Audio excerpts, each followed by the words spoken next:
Hi, it's Ryan from Ryan Fowler Photography, and I've got a tutorial for you on workflow for editing an image like this of smoke. Now this was a shot that I did in the studio with some incense sticks and a couple of flashes with a nice black background set up to capture the forms and the shapes and the patterns and everything that smoke from an incense stick can really make. And it was just an amazing shoot. It was awesome, a lot of fun, awesome results from it, and I recommend that if you get a chance to do it because it is a lot of fun. I will be doing a tutorial in the studio on how to actually do a shoot like this, just with how to, a bit of a setup type thing, you know, what you need, where to position things like that. So this video I'm actually going to go through and show you how I edited a lot of my shots. They're not hard to edit, but you can really draw out the color and everything from them if you want to with post-processing. So this is my raw image straight out of the camera. It seems like it's got a really nice form, nice pattern and everything. So first thing I'm going to do with this is I'm going to ramp up my contrast, and you can see already what result that's had, and it's really defined a lot of these edges, brought out more of the tones, everything like that. Now with highlights, if you took them all the way down, you sort of lose a bit of that softness about it, I guess. It gives it harder edges, and you can see more of the pattern, but yeah, it's not me to go the whole way down with these, so I'm going to take it back up a little bit so it's got that, still got that mystery element about it.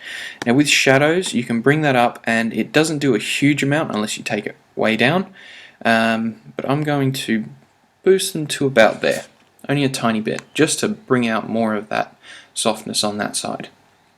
And then I'll hold my Alt Option key on a Mac, so on PC it's just Alt, and then click the white slider, and you can see that I've already got quite a bit of white in there, so I'm going to bring that down a tiny bit. And with the blacks, I'm going to bring that down to probably there. Oh, that's a bit too much. So I'm going to put a tiny bit of pure black in there, and it's really brought it out. Now you can see that I've again lost some of that mystery a little bit, so I'm going to take my highlights back up, and you can see from the before shot and the after, that's how it looks. Now this is completely up to you. This is the style that I like doing it, because I like that really sort of darker effect to it, but if you want to leave it more so you get more of those details in there, that's completely up to you. And clarity, I'm going to bring that up a little bit, which brings out more of those extra little bits, but not all of them. And then I'll add a bit of vibrance to bring out more of those blue tones in there. So here I'm going to do a little bit of sharpening, just zoom in on the incense stick because that's where I was focused,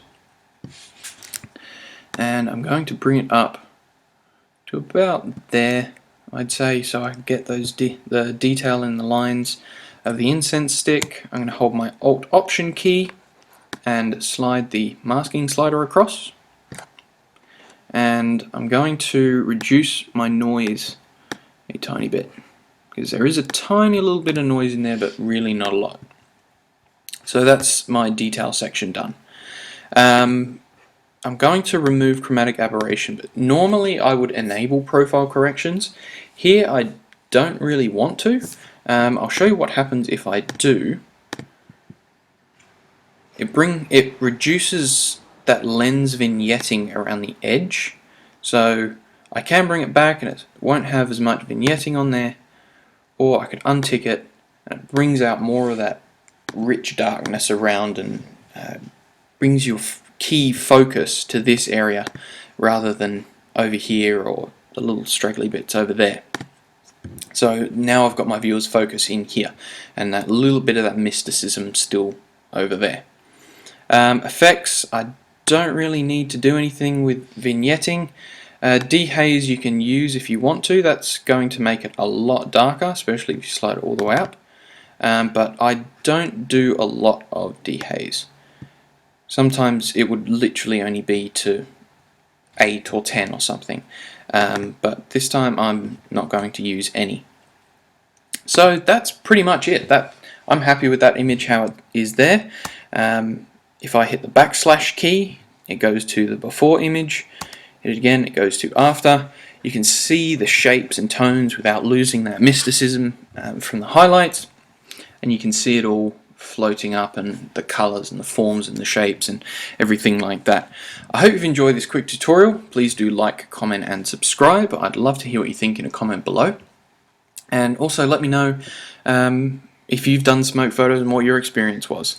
I am going to make a tutorial, so there will be a little pop-up on the video when that is done, and also a link in the description.